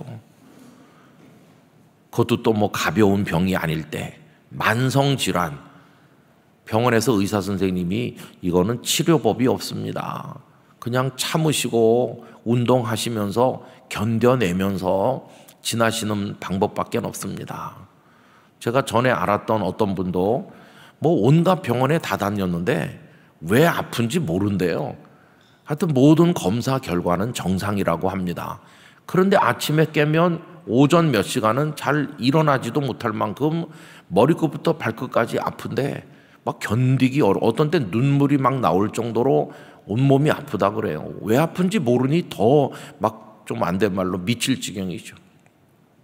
그러다가 막 이렇게 몸을 움직이고 막 고통을 참고 어떤 때 비명이 나오고 주여 그러면서 막 이렇게 해서 몸을 학대하듯 움직여갖고 땀이 좀 날 만큼 움직이면 서서히 통증이 좀 줄어들면서 그 오후에는 또 나가서 활동도 하고, 그거를 의사 선생님이 치료법이 없다 그러니까 얼마나 그분이 힘들겠어요. 이제는 하늘나라에 가셨지만은 여러분, 그분이 하늘나라에 가셨을 때 그 가족들이 우리 아버지 이젠 안 아픈 데로 가셨다 그렇게 얘기하는 걸 들었습니다. 근데 그분이 그렇게 고통스럽게 힘들게 살았기 때문에 그분의 간증이 뭐가 있냐 하면은 나는 그래서 매일 주님과 함께 했다. 그게 간증이었어요. 주님을 붙들지 않고는 매일같이 견딜 수 없었으니까. 그래서 매일 그 덕분에 주님과 함께 했다.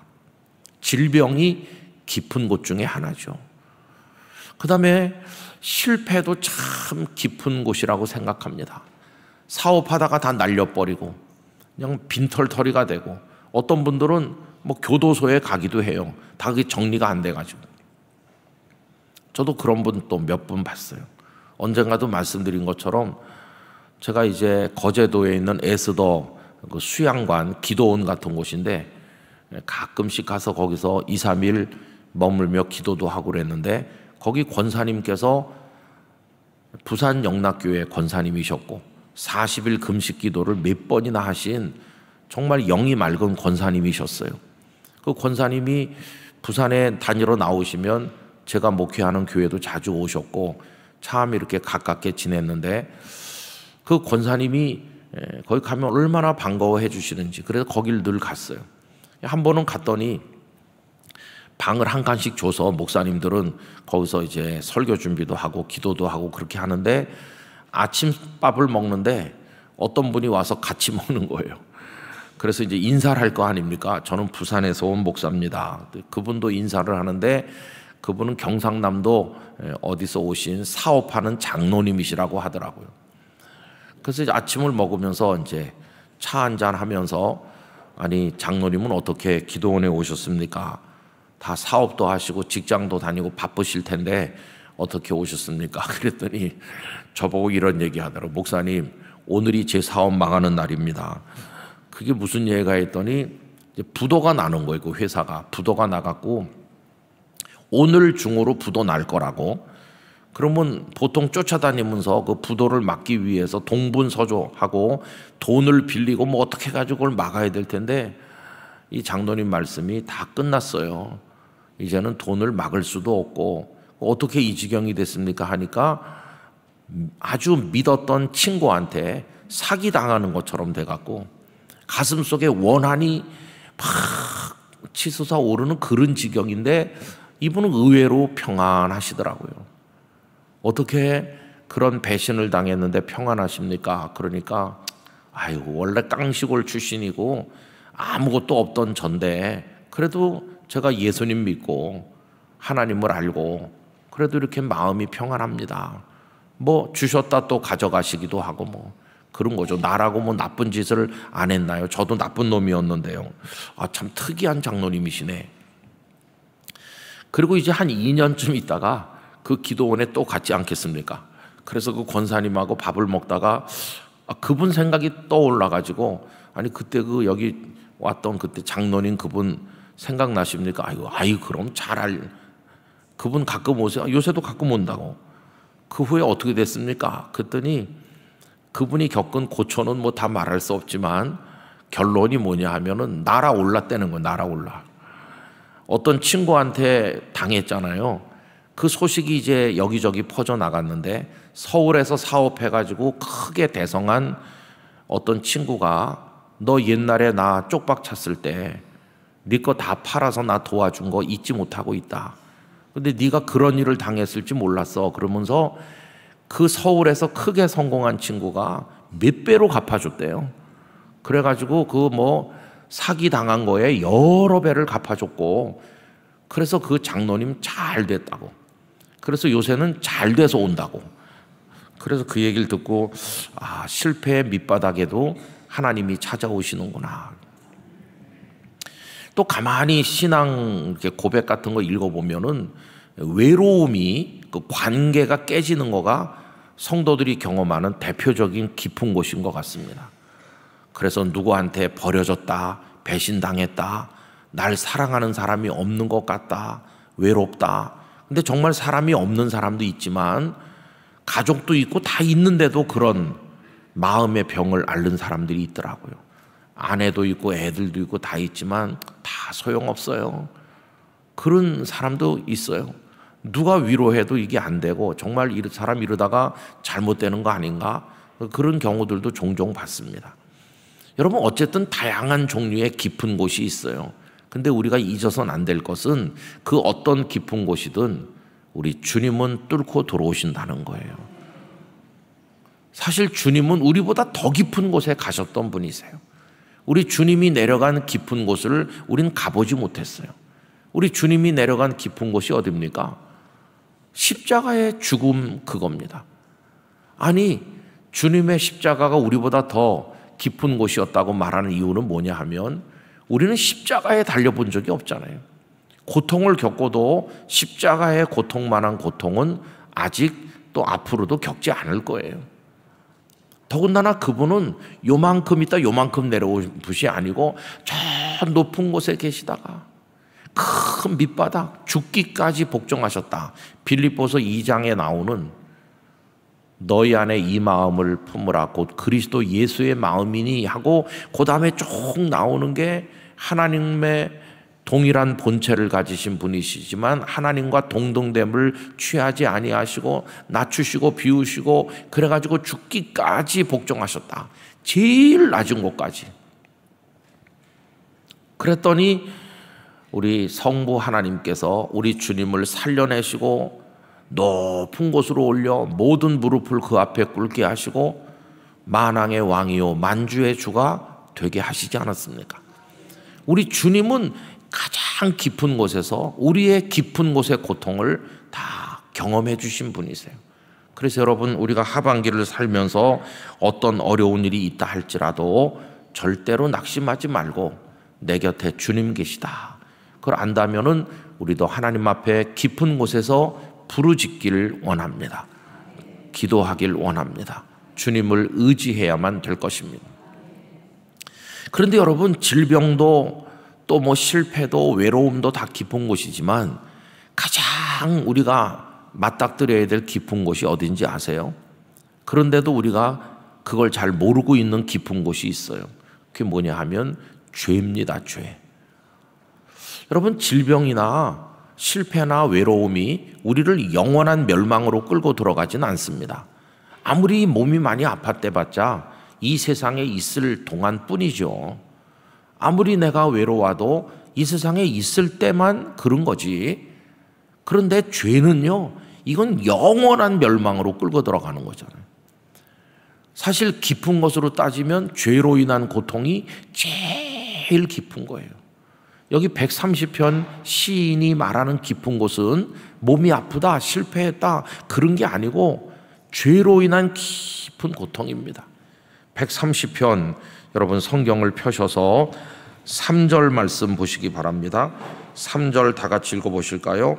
여호와여 주께서 죄악을 지켜보실진대 주여 누가 서리까. 지금 자신의 죄가 생각났어요. 하나님이 나를 뚫어지게 보고 계시다. 내 죄를 꿰뚫어 보고 계시다. 큰일 났구나.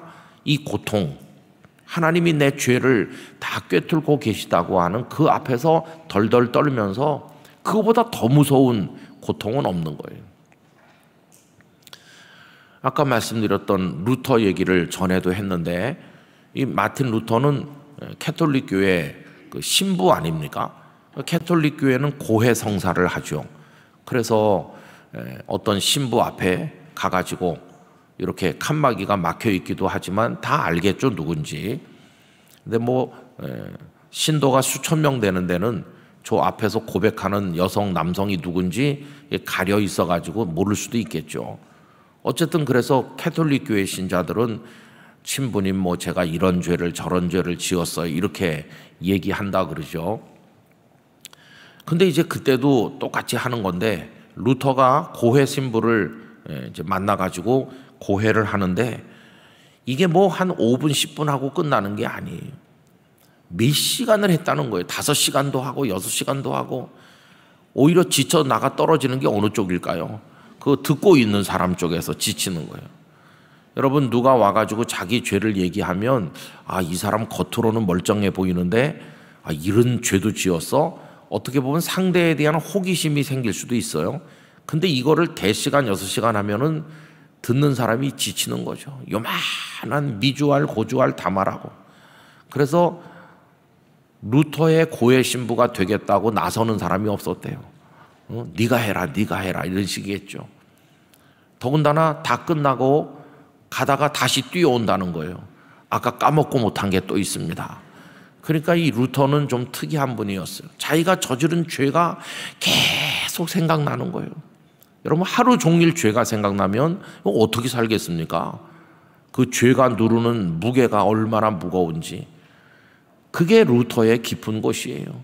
내가 깊은 곳에서 아까 그 찬송가 그 가사를 그렇게 만들 때 이 130편을 생각할 때 루터는 이 130편의 주제가 뭔지를 알고 있었을 거예요.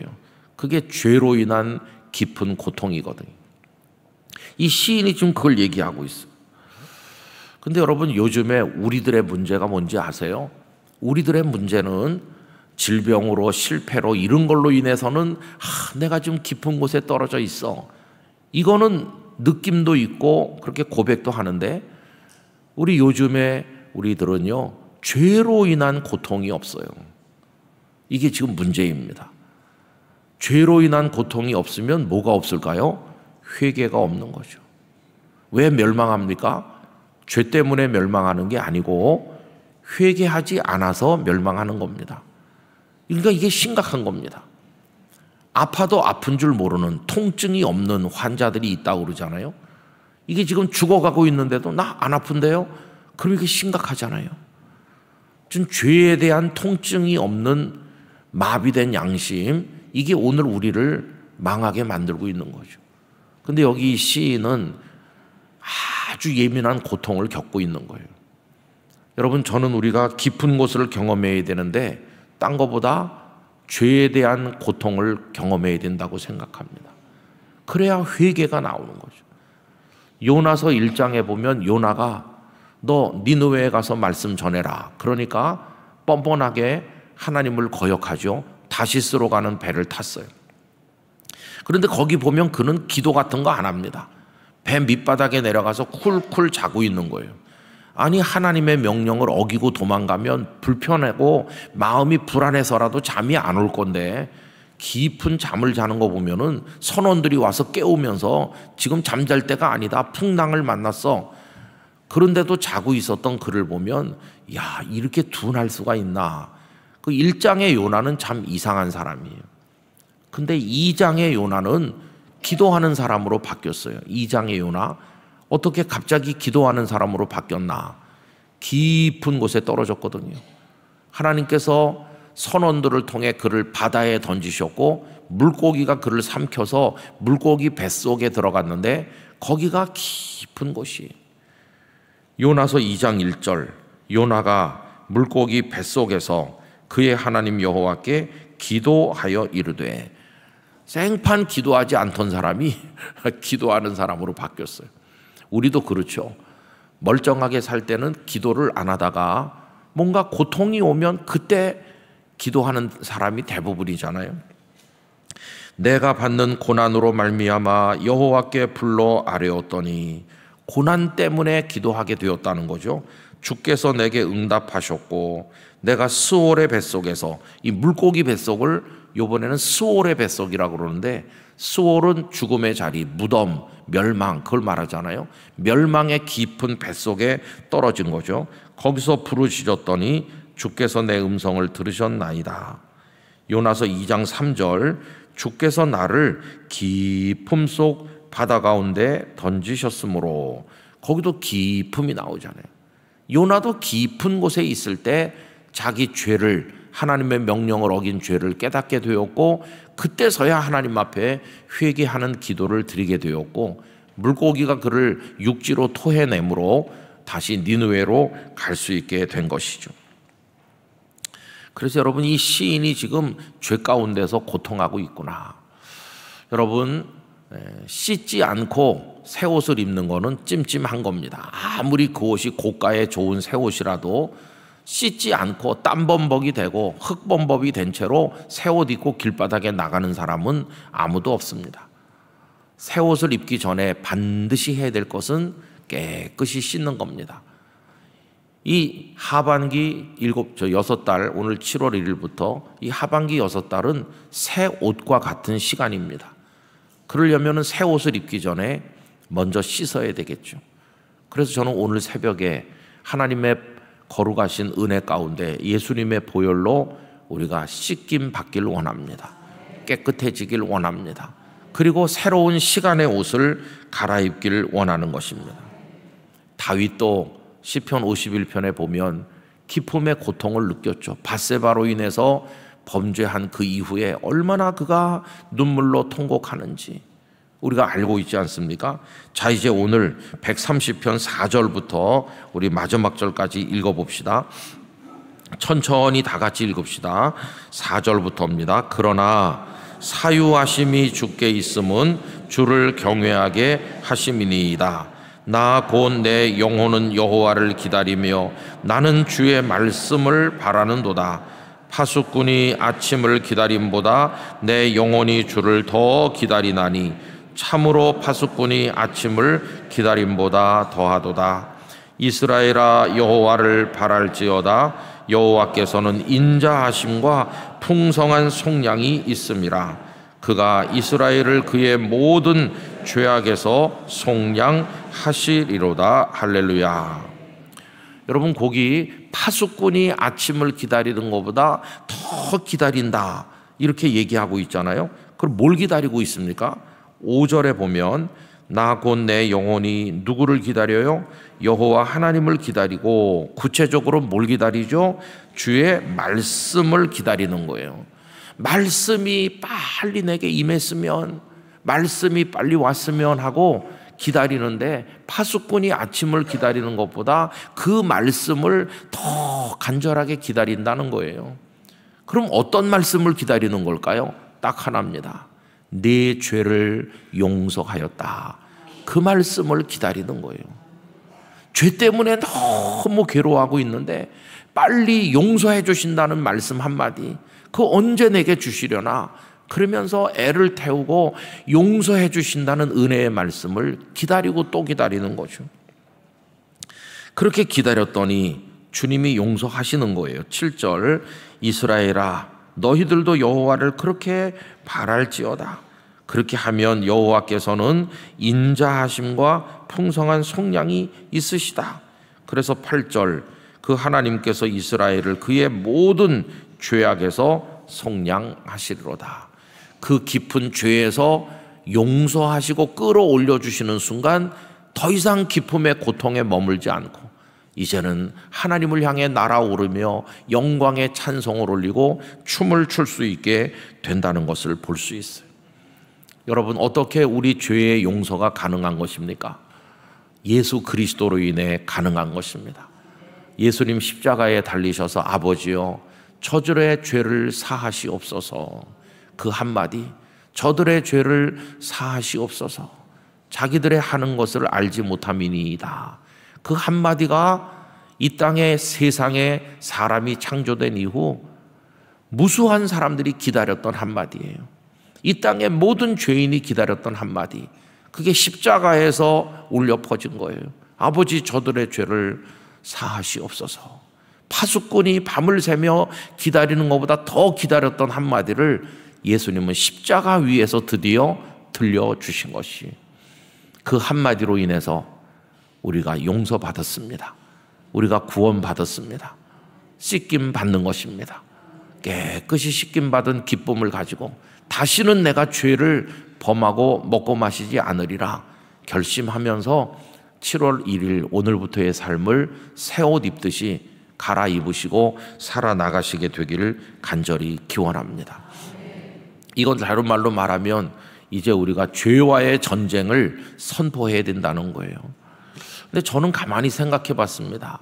왜 우리가 죄를 못 깨닫고 회개를 못할까? 여러분, 만약에 다윗처럼 간음을 한다던가 사람을 죽인다던가 도둑질하는, 우리가 그런 죄를 지었다면 나는 죄인이야 이럴 거예요. 근데 우리가 짓는 죄들은 그런 죄는 아니잖아요. 그런 죄는 차라리 회개하기가 쉬워요. 왜? 죄인 줄 아니까. 근데 요즘에 왜 우리가 회개를 안 하냐 하면은 우리가 하는 생각이나 말이나 행동이 죄가 아닌 것처럼 여겨지니까, 내가 뭐 죄를 지었나? 그러니까 회개도 없는 거예요. 그럼 왜 자기가 죄인인 줄 모를까요? 내 생각이 이미 굳어져 가지고 내가 이런 말 하는 거, 그건 뭐 다 하는 말인데, 이런 것 때문에 그게 죄인 줄 모르는 거예요. 더군다나 누구한테 당했다고 하는 억울함과 섭섭함, 이건 정당방위지, 그 사람이 나한테 얼마나 심하게 욕했는데 내가 가서 한마디 퍼본 게 뭐 죄인가? 그 사람 나보다 더해. 그렇게 생각하니까 죄라고 생각하지 않아요. 그러나 죄는 그 사람 앞에서 짓는 게 아니라 하나님 앞에서 짓는 것이거든요. 하나님은 너 그거 죄다 그러시는데, 하나님 저 사람이 먼저 했어요. 먼저 했어도 네가 나중에 했어도 그래도 죄야. 근데도 우리는 그 죄가 아니라고 생각하니까, 제가 이제 이 말씀을 마음속에 떠올리면서 어제 그제 계속 이 말씀을 머릿속에서 묵상하면서 우리가 저지르는 모든 죄 중에 한 90% 이상은 죄가 아니라고 생각하는구나. 다 합리화하고 남들도 다 그러니까, 남들이 다 그래도 하나님이 너 죄야 그러면 죄인데, 그러니까 우리가 죄인이 아닌 것처럼 생각하고 회개하지 않는구나. 하나님, 내가 뭐 언제 사람을 죽였나요? 꼭 이런 식인 거죠. 그러니까 우리도 모르게 현대판 바리새인이 돼 있구나. 바리새인의 특징은 죄를 인정하지 않는다는 거예요. 그리고 자기를 주장해요. 내가 무슨 죄를 지었나요? 이런 게, 그게 바리새인이죠. 죄인인데 죄인 아니라고 하는 거. 그래서 여러분, 오늘 아침에 우리는 기준을 나로부터 하나님께로 옮기길 바랍니다. 하나님의 말씀이 기준 되길 원합니다. 하나님의 말씀이 캐논, 정경이거든요. 기준이거든요. 거기 비춰서 잘못된 건 다 죄이니까 하반기에는 죄와의 전쟁을 선포하고, 영락교회 성도 여러분, 영혼이 맑은, 마음이 청결한, 삶이 깨끗한, 하나님 앞에 진실한 사람 되려는 목적을 정하고 소망을 가지고 우리가 살아가기를 간절히 원합니다. 누가 여러분에게 좀 심한 말하고 막 비난하걸랑 옛날 같으면 혈압이 팍 오르고 그랬어도 하나님 앞에 착한 일 할 시간이 왔구나 이렇게 생각하면서 그 사람이 나한테 울고락불고락 하면서 뭐라고 하걸랑, 형제님, 저는 그래도 형제님을 사랑합니다. 그러면서 기도 한마디 하면 그게 하나님 기뻐하실 거예요. 혈압도 낮추고, 물론 저도 혈압약을 먹지만 하나님 앞에서 여러분들의 하반기가 아름다우시길 축원합니다. 기도하겠습니다. 아버지 하나님, 원하지 않지만 여러 가지 종류의 깊은 곳에 떨어집니다. 그러나 그 깊은 곳이 고통만은 아닙니다. 뚫고 들어오시는 주님으로 인해 은혜의 자리가 됩니다. 그 기쁨의 원인이 무엇이든지 우리와 함께하는 주님으로 인해 아름다운 이야기거리, 간증거리 생길 줄 믿습니다. 아버지 하나님, 무엇보다 죄로 인한 고통을 깨달아야 되는데 너무나 양심이 마비가 되고 화에 맞아서 죄를 죄인 줄 모르는 어리석음을 가지고 있습니다. 저희로 하여금 기쁨의 고통 속에서 회개하게 하시고 씻김 받게 하시고 씻고 나서 새 옷 입듯 하반기를 출발하도록 은혜를 주옵소서. 영락교회 성도들 어떤 생각, 어떤 행동, 어떤 삶에 머물러 있던지 우리 주님과 함께 하도록 도와주시고 오늘 하루도 복 있는 하루로 하반기의 첫날을 꾸미게 하여 주옵소서.